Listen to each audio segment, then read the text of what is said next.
The noisy Night Star bar was known as one of the least crowded bars in Boston and had few customers, especially on weekdays.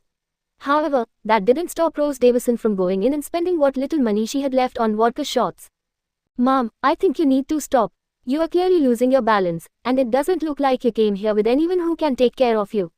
You should go home," said the bartender who had served her the last 4 shots. Rose looked at him, her eyes narrowed simply because her vision was blurred from all the drinking, and quipped, with a slur in her speech, "I don't need anyone to take care of me. Not anymore. I'm just dying anyway. Now, stop talking so much and pour me another shot." "Mom, you're not making sense, please." A haunted look flashed in her eyes, but it disappeared quickly, and she was back to her cheeky drunken self. "Just give me what I want, will you?"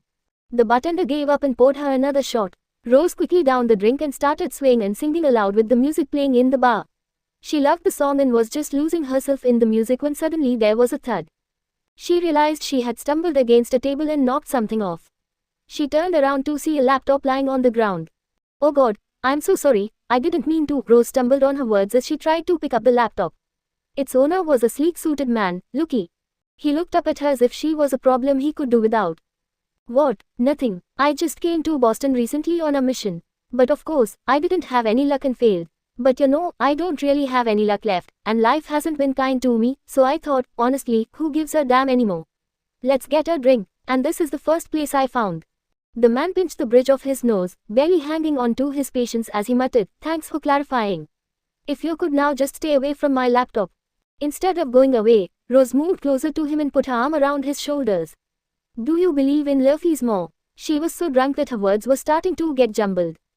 "In what? You look so educated, I thought you'd know. I am a living example of Murphy's Law. Everything that can go wrong does go wrong in my life. I mean, why else would I be here, often and drowning in poverty?"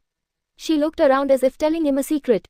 "Honestly, I can't afford to. I don't think it would be fun to watch a car crash, but I do understand how it could be thrilling," he replied.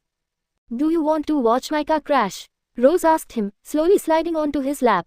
"Excuse me, what do you think you're doing?" The man was clearly annoyed by her actions. "I need to leave. Get off me." "Will you really just leave me all alone here?" she asked. Rose didn't know what she was saying. All she knew was that she was beyond caring. As she finished her sentence, a bunch of rough-looking men walked into the bar.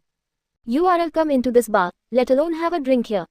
But it doesn't matter anymore. Why should I try to fix things, right?" She kept talking, slowly caressing the man's hair with her hand. His hair was incredibly soft, and he smelled of a pricey cologne. "Honestly, what are you even talking about?" the man asked, slight exasperation mingled with irritation in his voice.